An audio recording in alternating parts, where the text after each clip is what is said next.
La Chambre des représentants a envoyé 3 projets de loi aux commissions permanentes compétentes.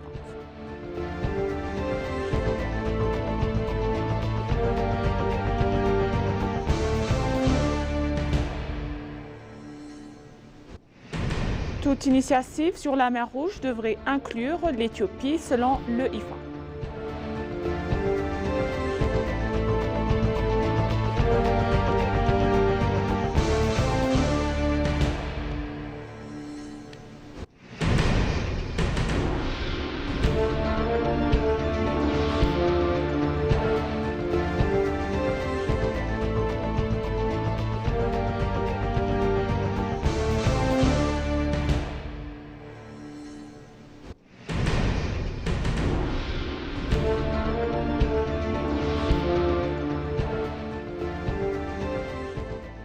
Bienvenue chers téléspectateurs, c'est Moïda Gadamo avec le journal du vendredi 31 mai 2024. Restez avec nous.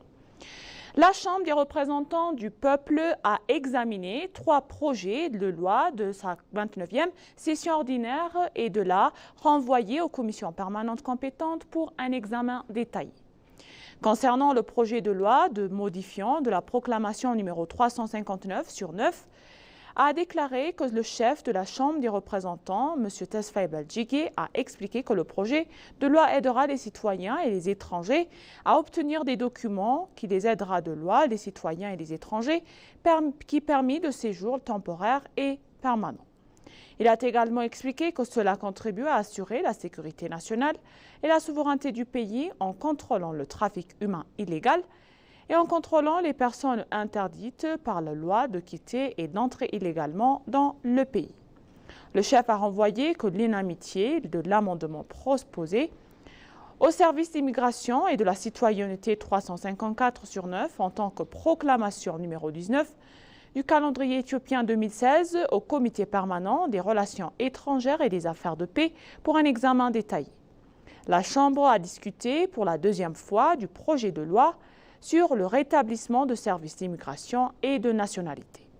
Tesfaye Beldjigui, le ministre en chef du gouvernement du Conseil des ministres de l'immigration et de la citoyenneté, a déclaré aux conseillers qu'il s'agit d'un projet de loi qui contribuera à protéger l'intérêt national et la sécurité du pays en délivrant et en vérifiant les documents de voyage et les visas légaux aux Éthiopiens et aux étrangers ainsi que la fourniture de cartes d'identité nationale afin de permettre la libre circulation des citoyens et qui est l'un des droits fondamentaux énoncés dans la Constitution fédérale.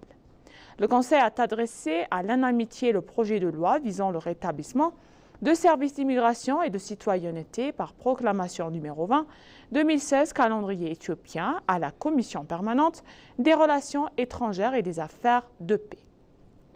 Enfin, le Conseil a discuté du projet de loi sur l'enregistrement de l'état civil et de la famille et le Premier ministre responsable du gouvernement, Tesfaye Beldjigui, qui a expliqué le sujet, a souligné que l'objectif principal du sujet de loi est de rendre la prestation de services efficace, accessible, transparente et efficace.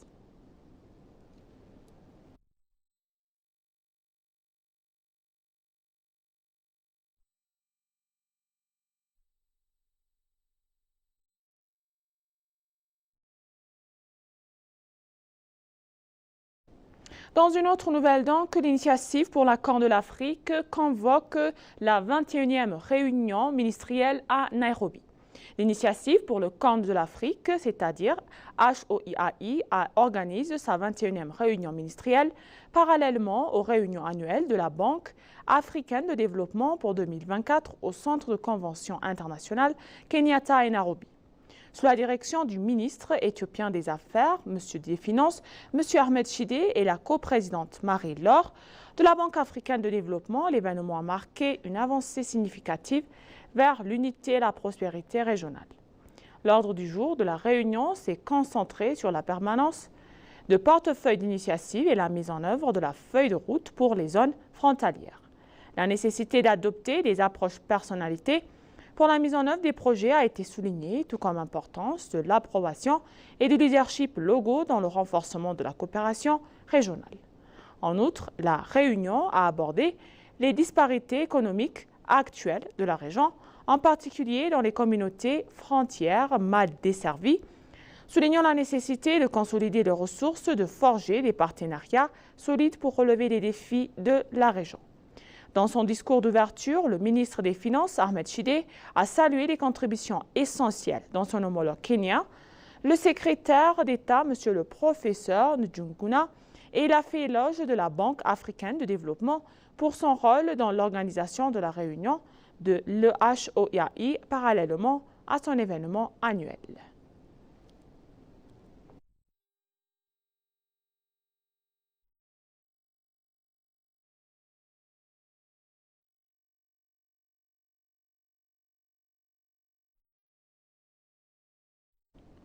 Le groupe de la Banque africaine de développement va augmenter sa capacité de financement de plus de 70 milliards de dollars à l'occasion du lancement de nouvelles stratégies qui est décennale.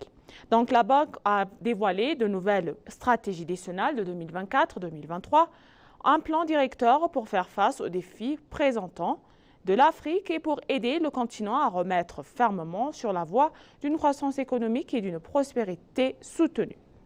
Dévoilant la stratégie lors des assemblées annuelles du groupe de la Banque à Nairobi, le président du groupe de la Banque africaine de développement, M. Akinwumi Adesina, a déclaré qu'en tant que première institution de financement du développement en Afrique et banque des solutions africaines, nous sommes parfaitement conscients que la prochaine décennie sera décisive pour la transformation du continent. C'est pourquoi, alors que nous célébrons 60 ans de différence dans les pays et les vies des peuples africains, que nous restons déterminés à célébrer le soutien que nous apportons aux pays africains, a-t-il précisé. La vision stratégique 2024-2023 repose sur la conviction de l'Afrique dispose d'un vaste potentiel de transformation sociétale et économique. En tirant parti de la mise en œuvre la plus jeune à la croissance la plus rapide au monde des marchés urbains, en pleine expansion de la richesse des ressources naturelles et du vaste potentiel en matière d'énergie propre, l'Afrique est prête à stimuler une croissance durable et à apporter des contributions significatives aux solutions mondiales au cours de la prochaine décennie. La stratégie décennale décrit comment la banque investira dans le meilleur autour à tout de l'Afrique, ces jeunes hommes et femmes dynamiques, la population africaine qui connaît la croissance plus rapide au monde offre au continent une fenêtre d'opportunité démographique illégale, a-t-il ajouté.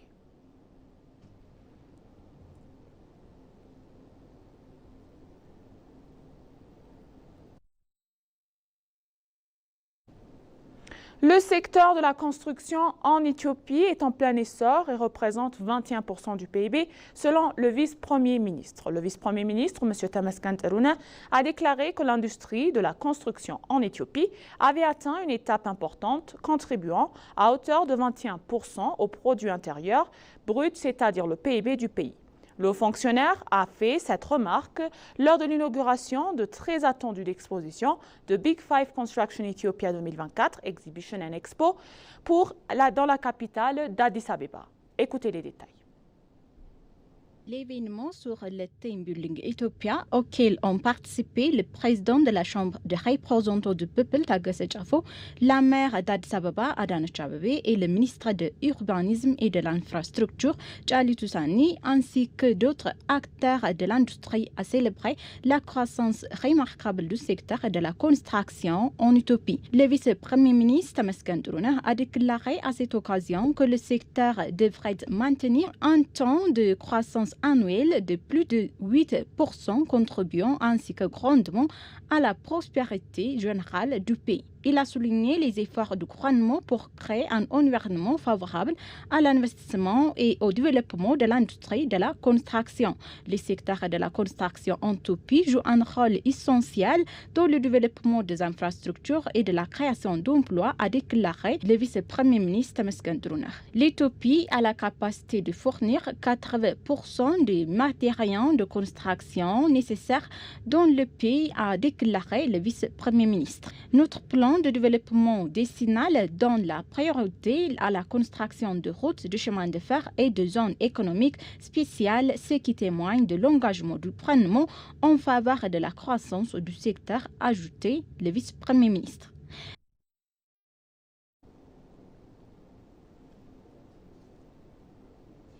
Toute initiative sur la mer Rouge devrait inclure l'Éthiopie, IFA, selon l'Institut de la Foreign Affairs, c'est-à-dire IFA, toute initiative de dialogue relative à l'architecture de sécurité à la mer Rouge qui exclut et isole l'Éthiopie ne peut être couronnée de succès. Cette remarque a été faite pour le directeur exécutif de l'Institut des Affaires étrangères, M. Jafar Badrou, lors du deuxième dialogue sur la mer Rouge qui s'est tenu à Addis Abeba. Encore écoutez les détails. Dans son discours d'ouverture, le directeur exécutif a déclaré que la gouvernance liée à la mer Rouge ne porterait pas ses fruits si elle n'inclut pas l'Éthiopie. Nous sommes fermement convaincus que ces conférences, dialogues et initiatives liées à la sécurité de la mer Rouge ne peuvent pas être couronnées de succès en isolant l'Éthiopie. Selon lui, la mer Rouge offre d'importantes possibilités de commerce, de croissance économique et d'accès à des ressources telles que le piège et d'autres ressources naturelles, y compris le pétrole. En outre, la mer Rouge est une route commerciale essentielle et un plan d'eau important non seulement pour les pays de la région, mais aussi pour les États situés au-delà de la région. Cependant, l'importance critique de la mer Rouge face aux défis sécuritaires liés au changement géopolitique exige un engagement sérieux de la part de toutes les parties prenantes. Compte tenu de la complicité et des défis récents en matière de sécurité, M. Jafar a exhorté tous les États à élaborer soigneusement les mécanismes et traduire en action afin de garantir une architecture de sécurité partagée aux mers Rouges et dans la zone environnante. Notamment l'importance de l'implication de l'Éthiopie dans la gouvernance de la mer Rouge, le directeur exécutif a souligné que les institutions régionales et continentales doivent également refléter les intérêts de l'Éthiopie. L'année dernière, l'Institut des Affaires étrangères avait également organisé un forum similaire sur la mer Rouge qui avait permis de formuler l'importante recommandation politique. Des investisseurs pakistanais signent un protocole d'accord pour produire en Éthiopie des vêtements de sport conformes aux normes d'exportation. La Chambre de commerce et des industries de Silphakot au Pakistan a signé un protocole d'accord avec la Commission éthiopienne des investissements vus de produire en Éthiopie des vêtements des sports conformes aux normes d'exportation. Le président de la Chambre de commerce et de l'industrie, Silphakot, M. Abdul Ghafour, et le commissaire de la Commission éthiopienne des investissements, Hanna Araselasse, ont signé le protocole d'accord. L'ambassadeur d'Éthiopie au Pakistan et l'ambassadeur du Pakistan en Éthiopie auprès de l'Union africaine ont assisté à la cérémonie de signature. L'événement a mis en évidence la volonté de renforcer les relations bilatérales en matière de commerce et d'investissement entre les deux pays. Une délégation d'entreprises pakistanaises composée de plus de 80 investisseurs se trouve en Éthiopie pour explorer les possibilités d'investissement dans le pays. La visite de la délégation devrait renforcer les liens économiques bilatéraux entre l'Éthiopie et le Pakistan.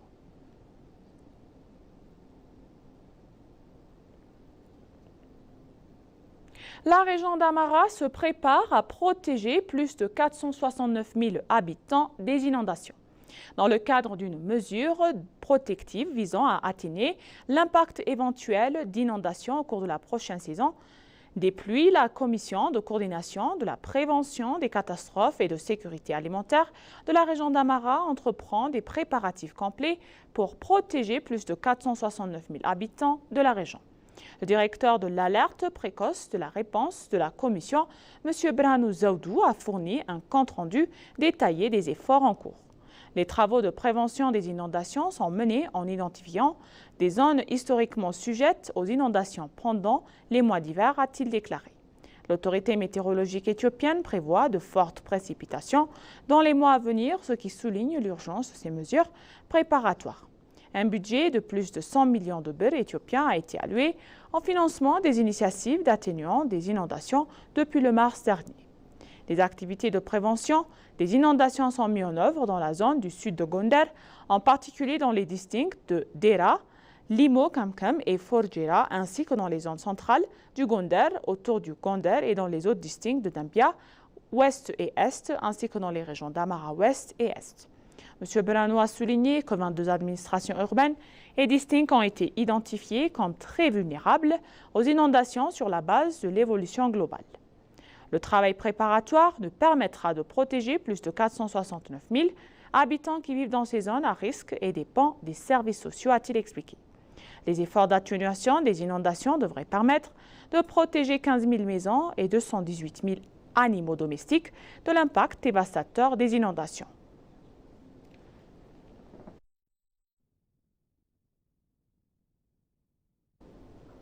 L'Éthiopie donc appelle à redoubler d'efforts pour fournir des soins de santé de qualité en pays en développement. L'Éthiopie a appelé les parties prenantes de la communauté internationale, y compris l'Organisation mondiale de la santé, à contribuer à améliorer de la fourniture de soins de santé équitables à de la haute qualité dans les pays en développement et de manière globale. La délégation éthiopienne dirigée par le ministre de la Santé, la Dr Mekdes Daba, participe à la 77e Assemblée de l'Organisation mondiale de la santé qui se tient à Genève en Suisse sur le thème de tout pour la santé pour tous. Le ministre éthiopien de la Santé, Mme Mekdes Daba, a fait des déclarations sur diverses questions de santé lors de l'Assemblée. Dans son discours à l'Assemblée, la ministre a déclaré que l'Éthiopie est fermement convaincue que les soins de santé sont un droit humain pour les citoyens. La ministre a expliqué que les accès aux services de santé internationaux ne devraient laisser personne du côté, soulignant la nécessité de disposer des services de santé de qualité sans différence ni frontières.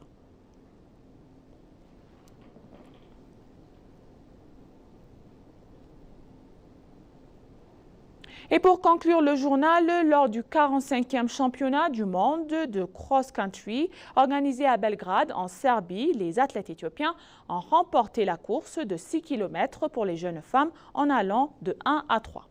En conséquence, Marta Alemayo a terminé première en 19 minutes et 28 secondes. Asayech Agnew a terminé deuxième en 16 minutes et 32 secondes et Robedida a terminé troisième en 19 minutes et 38 secondes et a remporté des médailles d'or, d'argent et de bronze.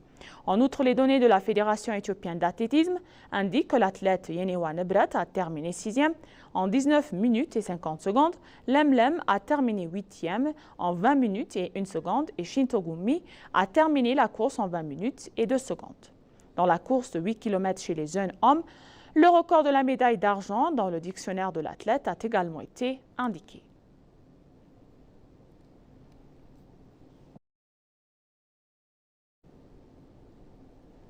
Et maintenant, chers téléspectateurs, je vous rappelle les titres principaux. La Chambre des représentants a envoyé 3 projets de loi aux commissions permanentes compétentes.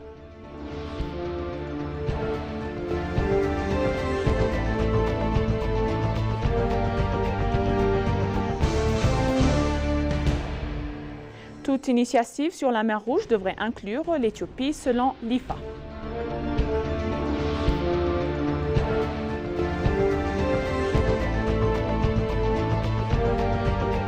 Merci, chers téléspectateurs. Ainsi s'achève le journal pour aujourd'hui. C'était Moïda Gadamo et bonne journée.